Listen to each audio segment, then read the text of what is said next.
Supreme Magus, Web Novel, Chapter 7. Learning a Trade. Lith had been so engrossed reading to forget where he was, throwing caution to the wind. When Nana caught him red-handed, he was startled enough to yelp. I thought I knew every single rascal, but I failed to recognize this one. What's your name, kid? Lith. What's yours? He replied while making puppy eyes. Nana was now more curious than angry. Lith, do you mean Alina's little imp? No wonder your face is new to me, you were just a newborn the last time I saw you. Nana's presence had made the chatter stop. Some women wanted to ask her how long until their turn, others were just curious. Alina jumped out from her chair apologizing on Lith's behalf. There's no need to apologize, Alina, Nana said. No harm, no foul. The little imp has not damaged the book while playing with it. Yes, Mom, there is no need to apologize. Lith hated when someone spoke of him like he wasn't there. And I was not playing with it, I was just reading. Reading? Young man, how old are you? 3 years and something? If this is a joke, it's not funny. I never expected one of Alina's children to be such a liar. He is not lying. During the last storm, Lith was bored, so he asked his father to teach him how to read, write and count. Here is proof. Alina handed Nana the wooden ruler. Alina's rebuttal had caught her by surprise. She realized to have struck a nerve.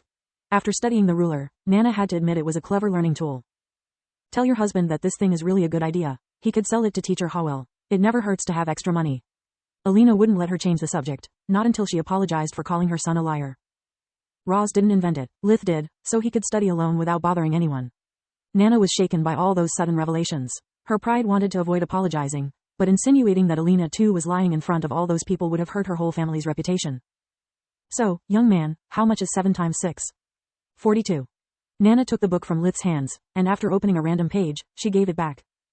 What is written there? Start from the top of the page. Lith suppressed a smirk. The first thing to understand while studying magic is that it's just a tool. Anyone can use it, but only few can actually use it properly. In fact.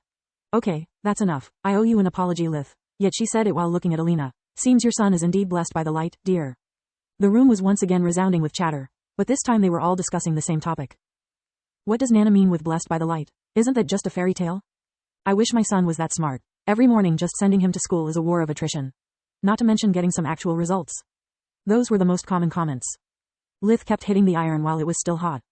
Can I? Suddenly he realized that he ignored the word borrow. Take it with me for some time? I will return it as it is. I promise. And what would you do with it? Can you already use magic? Nana's reply would have normally been quite different, but she had had enough surprises for the day and could not afford any more sarcasm or skepticism. Yes, I can, Lith replied before realizing his mistake. I'm an idiot. I just blew my cover. Years of careful planning, ruined by this big mouth of mine. The only thing I can do is damage control. Really? And what can you do?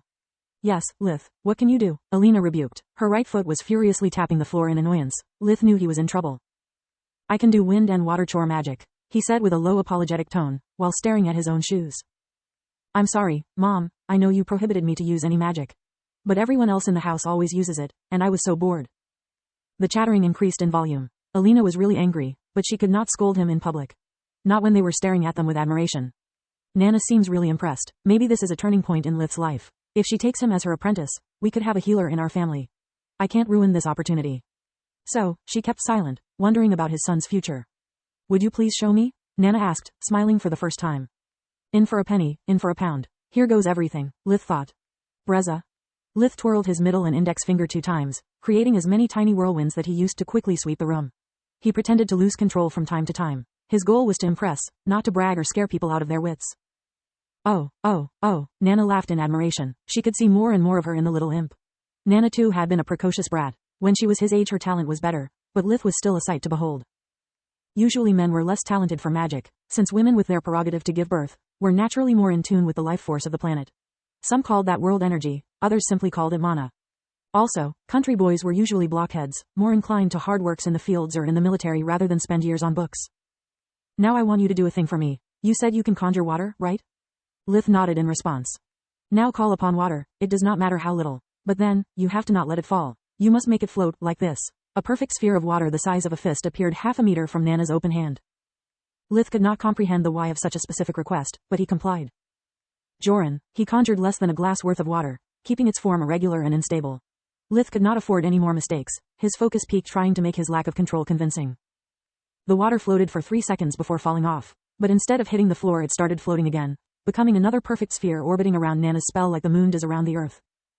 Lith was flabbergasted, not by Nana's control on the mana flow, he was already able of doing the same, if not better. He could not avert the eyes from the spectacle in front of him.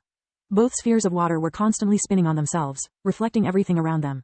They would capture the light from the sun, turning it into sparkles of rainbow. Lith had always seen magic like a force to be reckoned with, a great tool to build his future with. But he never thought of it as beautiful. For the first time in over 3 years he was not pretending anymore. He was simply amazed, staring at the dancing lights while the memories of his old life flooded his mind. He suddenly remembered all the hours that he spent as kid, hiding in the planetarium together with his little brother Carl. They would dream of becoming astronauts, to run away to the stars where no one would ever hurt them again. And just like that his grief returned, stronger than ever, fighting the joy out. The pain for the loss overwhelmed him, tears started streaming from his eyes. Lith, are you all right? Alina's voice woke him up from his stupor. Realizing how weak he had allowed himself to be, Lith felt deeply disgusted. Water is just water, no need to get soft over a measly light show. Soldier up and follow the plan. Lith steeled himself, sealing away all the feelings that he deemed useless. I'm done getting hurt, he thought. Yes, Mommy, I am all right. I was just moved from the old lady's magic. My name is Naria, Lith, but everyone calls me Nana. Why Nana? Nana was usually a term of endearment used for the family's grandmother. You see, when I was a young maiden, everyone called me by my name. But then time passed, and I helped so many children come into this world that they started to call me Mama. After even more time passed, those children had children of their own, and they started to call me Nana. She ruffled Lith's hair. I have a proposal for you. Now you are too little, but when you become 6 years old, instead of going to school together with those blockheads, you could come here instead. So, you could read those books as much as you want. And maybe you could learn a trade. Mine. Lith tilted his head, playing dumb. I don't know, you don't seem nice. I would like the books, though, he replied while hiding behind his mother, only half his face visible behind her legs.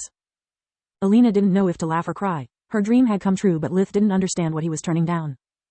Please, excuse him, Nana. He is just 3 years old, he has no idea what he is saying. He doesn't even know the importance of apprenticeship.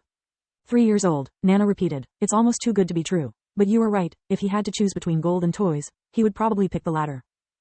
We'll have this conversation again 3 years from now. She knelt down, looking Lith straight in the eyes.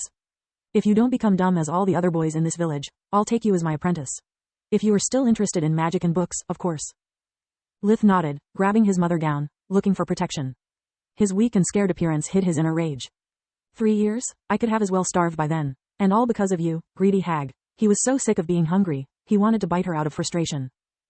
Calm down, Derek, and remember all of your lessons. Suck it up and grow stronger, because only strength will make you free. Only power will keep your family safe.